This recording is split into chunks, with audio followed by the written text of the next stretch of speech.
नमस्कार विद्यार्थी मित्रांनो, आजच्या सेशनमध्ये सगळ्यांचे खूप खूप स्वागत आहे.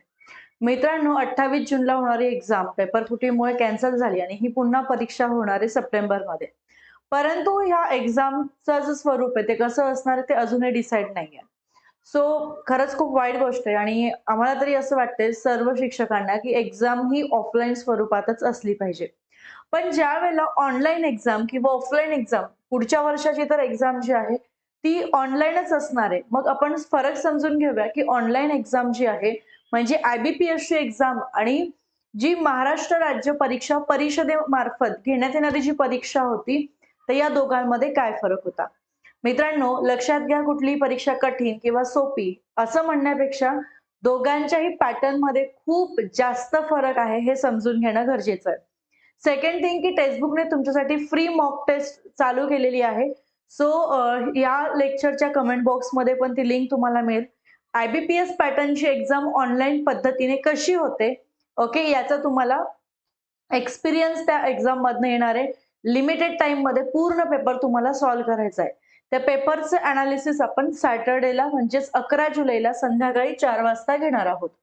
ठीक आहे. आता दोघंही एक्झामच्या पॅटर्नमध्ये काय फरक आहे ते समजून घेऊया. बघा, महाराष्ट्र राज्य परीक्षा परिषद आणि IBPS, ठीक आहे. तर या दोघांमध्ये खरंच खूप फरक आहे. पहिला फरक तर असा आहे, की ज्यावेळेला महाराष्ट्र राज्य परीक्षा परिषद एक्झाम घेत असते, तेव्हा ती एक्झाम ही ऑफलाईन होत असते. म्हणजे तुम्हाला एखाद्या परीक्षा केंद्रावरती जायचं असतं, तिथे तुम्हाला पेपर मिळतो आणि तुम्हाला तिथे गोल भरायचे असतात. पण ज्यावेळेला IBPS एक्झाम घेत असते, IBPS एक्झाम घेत असताना ही परीक्षा ऑनलाईन स्वरूपात होते. ओके. दोघांच्या सिलेबसमध्ये सुद्धा फरक आहे. ठीक आहे. ज्यावेळेला आपण IBPS पॅटर्न बघतोय, तर आपल्याला सेंट्रल एक्झामचा जो पॅटर्न आहे, जसं की एक सोपं एक्झाम्पल मी तुम्हाला देऊ शकते, की बँकिंगच्या ज्या सगळ्या एक्झाम आहेत, त्या कोण घेत असतं? IBPS घेत असतं.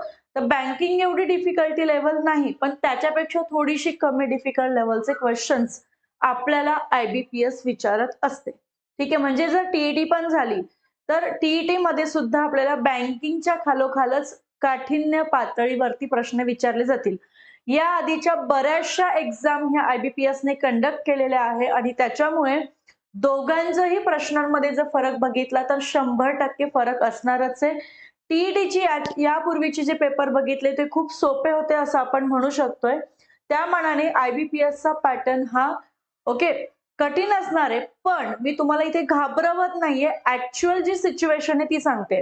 जर तुम्ही डेली क्वेश्चनची प्रॅक्टिस करत असाल, मॅथ्स, रिझनिंग असेल, इंग्लिश असेल, इतर सब्जेक्ट असतील, तर हा पॅटर्न सुद्धा तुमच्यासाठी खूप सोपा होऊ शकतोय. ठीक आहे.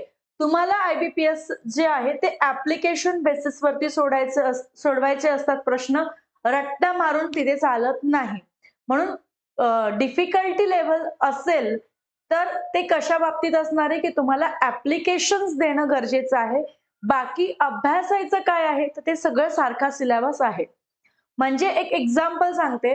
जर तुम्हाला महाराष्ट्र राज्य परीक्षा परिषद एखाद्या वाक्याचा टेन्स विचारत असेल, ठीक आहे, की अरे हे वाक्य दिले, या वाक्याचा टेन्स ओळखा.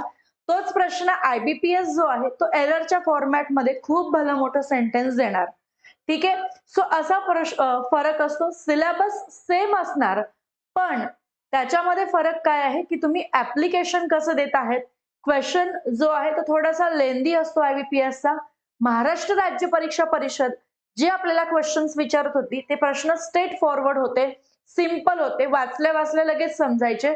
पण IBPSचा क्वेशन समजून घेण्यासाठी थोडासा वेळ द्यावा लागतो. म्हणून जर तुम्ही नंबर ऑफ क्वेशन्सची प्रॅक्टिस डेली करत असाल, तर तुमच्यासाठी ते फायदेशीर ठरणार आहे. दुसरी गोष्ट, मी आधी पण तुम्हाला सांगितलं, की महाराष्ट्र राज्य परीक्षा परिषदेचा पेपर हा ऑफलाईन व्हायचा. पेन आणि पेपर पद्धतीची तिथे असायचं आणि OMR शीटवरती तुम्हाला उत्तरं गोल करावी लागत असायची. तर IBPS पॅटर्न जी आहे ही पूर्ण कॉम्प्युटर बेस्ड टेस्ट असते. ठीक आहे. जसं की मी तुम्हाला आता मगाशी पण सांगितलं, की आपली सेकंड मॉक टेस्ट जी आहे, ठीक आहे, ती लाईव्ह आपण केलेली आहे. ती मॉक टेस्ट तुम्ही सोडवू शकताय. त्यावरनं तुम्हाला IBPS पॅटर्न नेमका कसा असतो, ठीक आहे, याचा अंदाजा येणार आहे. ठीक आहे. येस. तर लिंक तुम्हाला तिथे मिळेल. लिमिटेड टाइम मध्येच तुम्हाला तो पेपर सॉल्व्ह करायचा असतो. दुसरी गोष्ट, ओके, बघा, वेळ आणि अचूकता, टाइम मॅनेजमेंट आणि अॅक्युरसी, बघा, विद्यार्थ्यांना प्रश्न सोडवण्यासाठी खूप चांगला वेळ इथे मिळत होता आणि पारंपरिक आणि सरळ प्रश्न विचारले जात असल्याने वेळेचं नियोजन करणे तुलनेने सोपे असते. म्हणजे स्ट्रेट फॉरवर्ड क्वेश्चन्स तुम्हाला महाराष्ट्र राज्य परीक्षा परिषदेकडनं विचारले जात होते.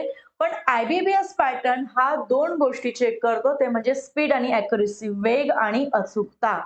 म्हणजे सेक्शनल टायमिंग याच्यामध्ये असतात. एका विषयाचा वेळ संपला, ओके, तर म्हणजे एका विषयाचा वेळ संपेपर्यंत तुम्हाला दुसरा विषय उघडता येत नाही.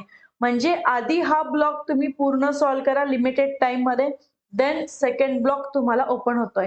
इथे तसं नाहीये. तुमच्या हातात क्वेश्चन पेपर होती, तुम्हाला असं वाटतं की मला इंग्लिश आधी सॉल्व्ह करून घ्यायचंय, तुम्ही आधी इंग्लिशचे प्रश्न सॉल्व्ह करा. मग तुम्हाला वाटतं मॅथ्स रिझनिंग सॉल्व्ह करायचंय, मग मॅथ्स रिझनिंग सॉल्व्ह करा आणि मग पहिले मराठी असेल तर तुम्ही शेवटी पण सॉल्व्ह करू शकता. पण इथे असं आहे का? नाही.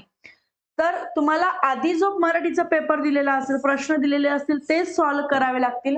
ते प्रश्न पूर्ण अटेंड झाल्यावरतीच तुम्हाला सेकंड सब्जेक्ट ओपन होईल. तो पूर्ण झाल्यावरती तुमचा थर्ड सब्जेक्ट ओपन होईल. ठीक आहे? तर हे तुम्हाला लक्षात घ्यायचंय, म्हणून सांगते की टेस्ट नक्की सॉल्व्ह करायची आहे सगळ्यांनी. दुसरी गोष्ट म्हणजे काय? तर डिफिकल्टी लेवल. ठीक आहे? आता बघा, डायरेक्ट आणि माहितीच्या आधारावर फॅक्च्युअल आणि स्टॅटिक जीके तुम्हाला यामध्ये विचारले जात होते, जे तुम्ही इझिली सॉल्व्ह करू शकता. ठीक आहे, पण आयबीपीएस पॅटर्नचे प्रश्न खूप फिरवून फिरवून आणि अनालिटिकल लॉजिकल असतात. ठीक आहे. नंतर रिझनिंग जे आहे ते पझल, सिटिंग अरेंजमेंट याच्यामध्ये विचारले जातात, ज्याच्यासाठी तुम्हाला खूप जास्त वेळ लागत असतो. मॅथ्स रिझनिंगचं बघितलं तर ऍप्टिट्यूड याच्यामध्ये विचारलं जात असतं, डाटा इंटरप्रिटेशन विचारलं जात असतं.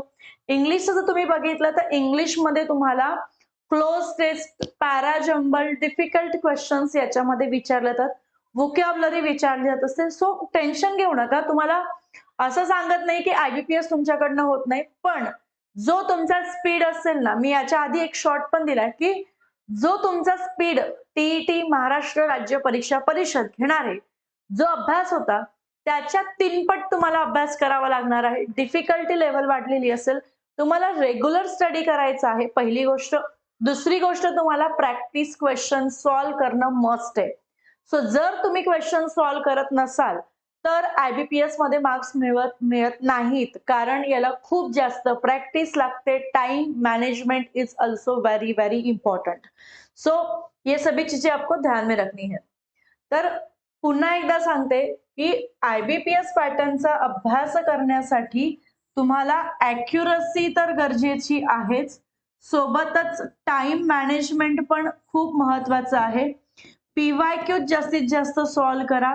क्वेश्चन्सचं अनालिसिस करणं फार गरजेचं असणार आहे. ठीक आहे? येस. जर ही एक्झाम ऑफलाईन झाली तर ठीकच आहे, पण जर आयबीपीएस एक्झाम घेत असेल तर मेहनत मात्र आपल्याला करावी लागणार आहे. अगदी थोडक्यात मी तुम्हाला आयबीपीएस पॅटर्न आणि महाराष्ट्र राज्य परीक्षा परिषद जे एक्झाम घेत होती या दोघांमधला फरक जो आहे तो समजावून सांगितलाय.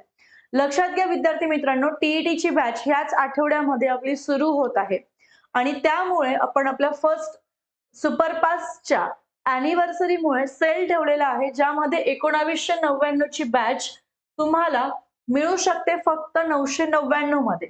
तर 1 मंथचं सबस्क्रिप्शन हे असणार आहे, पण या सबस्क्रिप्शन वरती ऑफर मिळवण्यासाठी तुम्हाला रुचा 03 हा कुपन कोड यूज करायचा आहे. ठीक आहे? सो यामध्ये फक्त टीईटीचीच बॅच नाही, एका सबस्क्रिप्शन मध्ये तुम्ही एसएससीचा पण अभ्यास करू शकताय, बँकिंगचा पण अभ्यास करू शकत आहात. ठीक आहे, रेल्वेचा अभ्यास करू शकत आहात. नंतर सर्व सरळ सेवा याच्यातच तुम्हाला सगळं मिळून जाते आणि सोबत टीईटी आणि पुढचे अजून काही कोर्सेस आपण जे लॉन्च करणार ते सगळे तुम्हाला एकाच सबस्क्रिप्शन मध्ये मिळत आहे. मग वाट कसली बघताय? शेवटचे काही तास राहिलेले आहे. लवकरात लवकर textbook super coaching app download करायचंय आणि 999 मध्ये 12 मंथचं सबस्क्रिप्शन घ्यायचंय. Thank you so much everyone.